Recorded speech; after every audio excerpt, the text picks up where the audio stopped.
Hello, I'm in the sun, let's go. I haven't had the sun in a while. In fact, last time it was like springy, sunny times. I had a strange health issue where my skin was like painful in sunlight, which obviously is quite distressing. But now that's gone. Yay! So happy days. Now I can sit in the sun in relative peace. Obviously, I'm fair skinned, but we're gonna be okay. I just feel like it's worth chatting about that. Obviously, I've become a bit more conscious of COVID, the dreaded triggering word for so many people, since I got like mysteriously ill in May. And I've just realized that COVID could have caused it, and at least partially have caused it. And it's difficult because I was one of those people that like ignored it and put my head in the sand, which I get. You want to get on with your life and so on, but it's just difficult because it's just very like clashing with the reality as well of like there's a way to get a better middle ground, I think, where you're protecting yourself more and still enjoying life. I don't think those things are opposed, but because it's such a like unspoken about area and like not people don't really appreciate people that speak about it and so on. I've had that myself. But it's like also I don't want my friends and loved ones to suffer like I have, and I don't want them to get sick, and I don't want them to get sicker. So I'm going to talk about it. Yeah, and I hope it's really helpful and gives you hope and, confidence, and I hope it protects you as it surely will do. So, yeah, obviously, with protecting yourself, there's some things that I do that has helped. Obviously, wearing a mask is probably the best. I actually think masks are very cool, especially in like a dark grey. And I get an FFP2, I think, which I can link you to. It's very nice looking. It's like quite snug on the face. So obviously, like it's good to wear masks where you can. It's most important to wear them indoors with like crowded spaces. And I've also been taught that there's another element of like this area which can help, which is like being aware of the amount of CO2 in the area that you're in, which people can do with CO2 monitors. So, like, not all indoor spaces are dangerous. There are some places that have like quite good air filtration, which reduces the CO2. So, if it's high CO2, it means that it's high transmission. So, that's another thing you can check. There's like CO2 maps that people have created for different spaces, and you can actually add to that yourself if you get one of those monitors. So, that's cool. So, like, some indoor spaces will probably be quite safe even without a mask. Not that, yeah, I think masking should be encouraged anyway, but something I didn't know. Also, First Defense spray is it's really good, especially like there's a lot of resistance to masking for a few reasons. And yeah, it's just something that needs to be worked out. There are ways that you can mask which could be easier for people, like having breaks, getting a particularly like cozy one that suits you. Also, like, yeah, I think going to some place with someone else that's masking helps. And also to masking events, if you go to those specifically, then it helps grow your confidence and makes it kind of more normalized. I've been to quite a few events with just me masking, and it's just very difficult. But yeah, I know that I'm protecting myself, so that's great. Yeah, it's a bit counterintuitive because my partner isn't masking as much as I'd like. So, yeah, and I'm allowed to complain about that because that's putting my health at risk, and I'm not going to keep that private because it's not okay. Yeah, so it is a big tension in lots of relationships.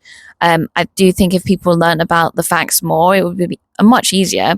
But it's like it's also quite like a society governmental problem. Like at the end of the day, the government and the society and the doctors and the medical people should be telling people about this. They should be like creating a society which is initially protective, and then we wouldn't have to worry about this, and we wouldn't have to have this interpersonal tension and blah blah blah blah blah, because like we'd just be protecting each other, and that would be like, yeah, normal standard. Anyway, so yeah, First Defense spray, you can get that in Boots. It's only a couple of quid. We've got quite a lot. So what we do is we spray it in our noses before and after we leave, and it kills viruses in your nose, and it's been shown to help. There's also viral mouthwashes. We haven't actually got these yet, but that actually do break down the COVID virus as well. So you can use that. Obviously, like washing your hands. Some of my friends use like antiseptic wipes to like wipe down your phone once you come in from being outside. And I think the other thing you can do is like obviously like testing regularly can help, and it can help like reduce anxiety about things. Unfortunately, the mainstream tests that are like readily available and quite cheap are not very accurate. They're like 50% accurate. This sun is like, it's like nice, but it's also very specific areas of my face, it feels like, but whatever. So that means doing 2 of them is more accurate, obviously. But there's also like PCR machine that you can actually get. It's very expensive, unfortunately. So I think I think there needs to be more community efforts around like helping each other. So if you are struggling, I would reach out to your community and your friends. I know that happened and really helped with me when I'm fundraising. I'm fundraising for my medical bills now, and that's been amazing and really, really helpful. So yeah, that is like a very accurate test. So again, like you could, if you do indoor gatherings, like ask people to test beforehand, or you could give people tests, or you could give them a PCR test. So that would again be really nice, and like also reduce people's anxieties and stress levels, especially everyone's vulnerable. Okay, like there's not the myth that like you're not vulnerable.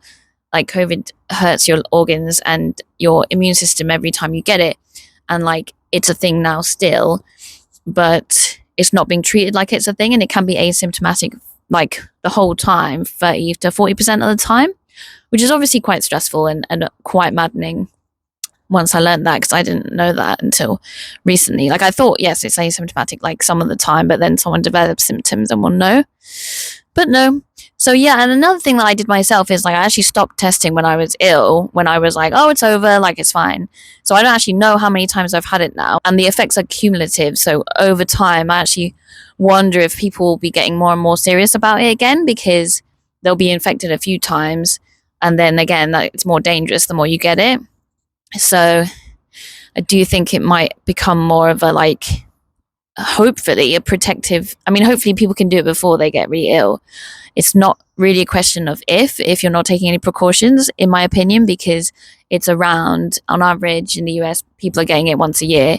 So like over the years, it's going to be cumulative damage, which is obviously going to be bad. So yeah, so a lot of people are getting like quite seriously ill, like myself included. As you know, like I've had really wild health issues for quite a long time now.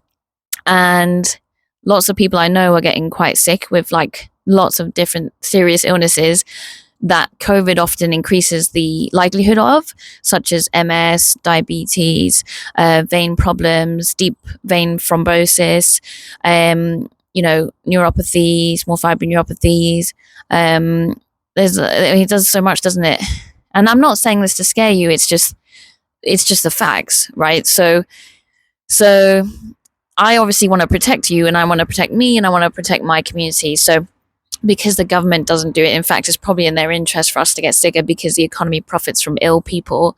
And also we can't like rebel if we're all really ill and distracted and so on.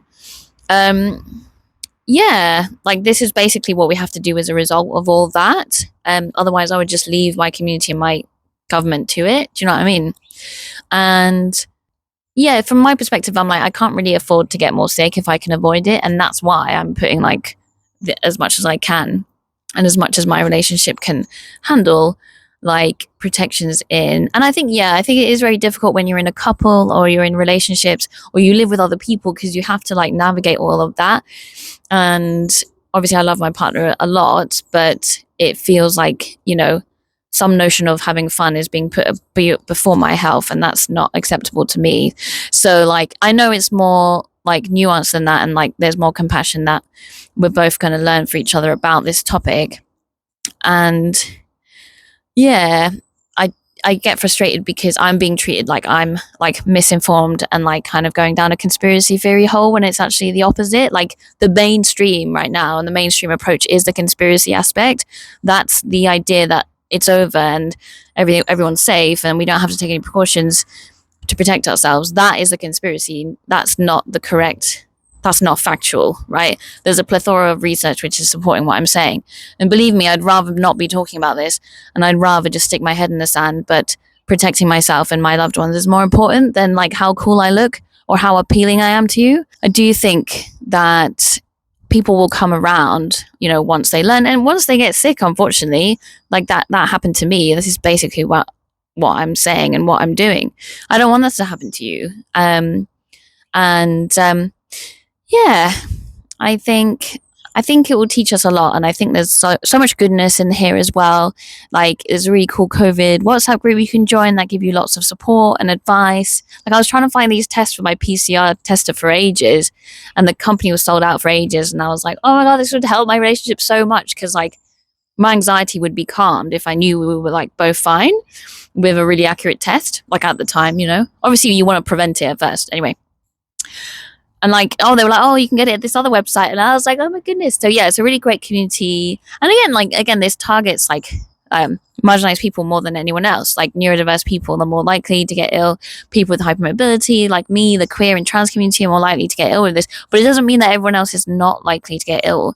All it can take is like one infection to like really disable you. So yeah, even as like a perfectly healthy person, and I don't think people should be taking that gamble. It's up to the individual in some ways, but then again, like a community and social, we're all connected as well. So like the more protective we are for each other, the better it is for all of us. So yeah, so like, I guess for my friends, like obviously I want to just take the most precautions that you can. I think it's worth learning about it, thinking about it when you can, like maybe taking it in bursts, because it is a lot and it is quite depressing. It's nicer when you do it in community and with other people's support. So I am here for you. I do think it would be better if you could test before like events and social gatherings. And we do like ask people to test before they come and hang out here. We are hopefully going to be doing more stuff outside, because outside does help a lot, because it's less likely that the virus transmits through the air. It's not impossible. We need to add, but it's much less likely. So yeah, like it often increases in very hot weather because everyone's inside, or very cold weather because everyone's inside. And I also recommend like increasing your amount you get vaccinated. I like totally forgot about getting vaccinated, and I was like, I really regret that. Like, I wish I kind of continued getting vaccinated, because maybe I would have never got sick like this if I had. Even though I am doing pretty good considering, and I'm proud of myself. It's been so much effort and money and like time, and oh my god, we don't want this for ourselves, if we can avoid it. Oh yeah, vaccination. Right. So like the strongest the vaccinations are the 3 months after you get vaccination, right? So it kind of wanes in strength after that. So we're going to do every 3 months. So it doesn't protect you 100%. Like, it's still not good if you get it.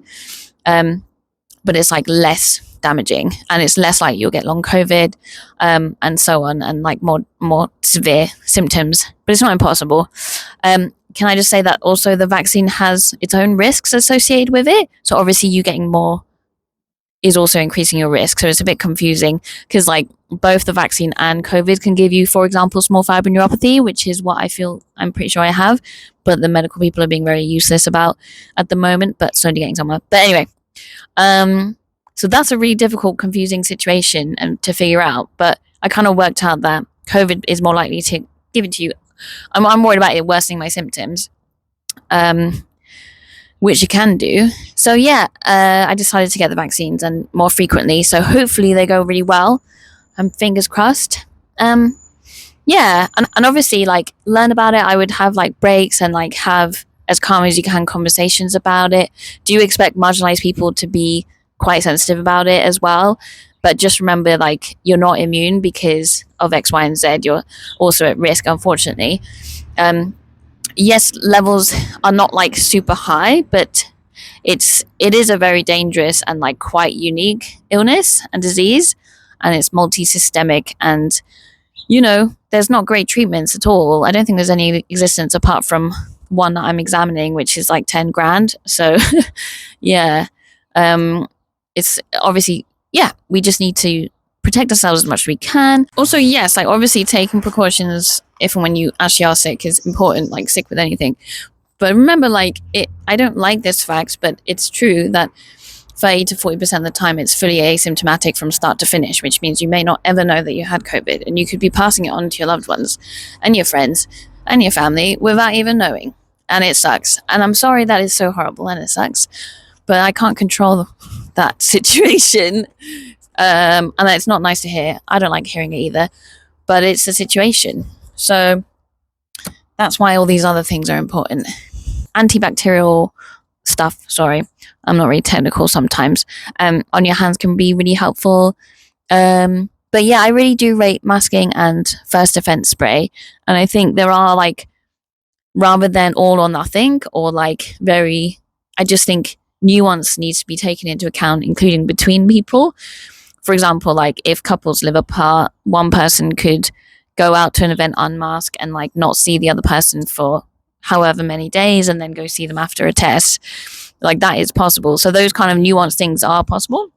And yeah, I think it needs to be worked out, but I don't want everyone to get super, super sick because that's just going to be horrible for all of us.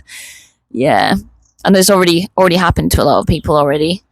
So yeah, hopefully this has helped. And yeah, let's try and stay as hopeful and as, there's lots of things to enjoy outside of this.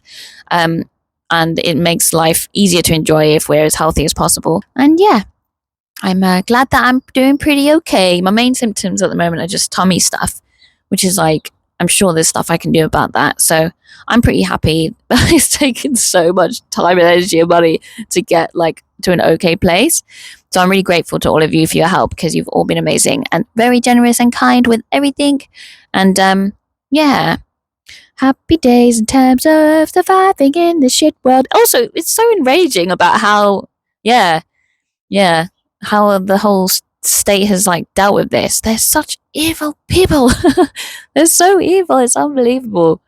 Anyway, people of revolution. Also, it's very anti-fascist and punk to wear a mask. So join us. I know you want to secretly. Anyway, love you. Bye.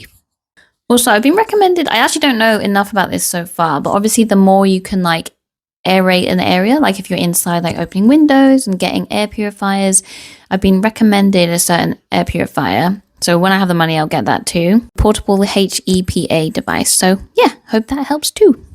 You can put like, when you open the window, you can put a fan facing outward and it will like suck the air out and also make it better air quality in the room. So that's another tip. You're welcome. To remember, the people talking about COVID still are probably people that have been like really messed up by it or like really made chronically ill by it, and they don't want that to happen to you. So just try and remember some compassion and love and appreciation for them too, and obviously me in this conversation, because we're not trying to be annoying.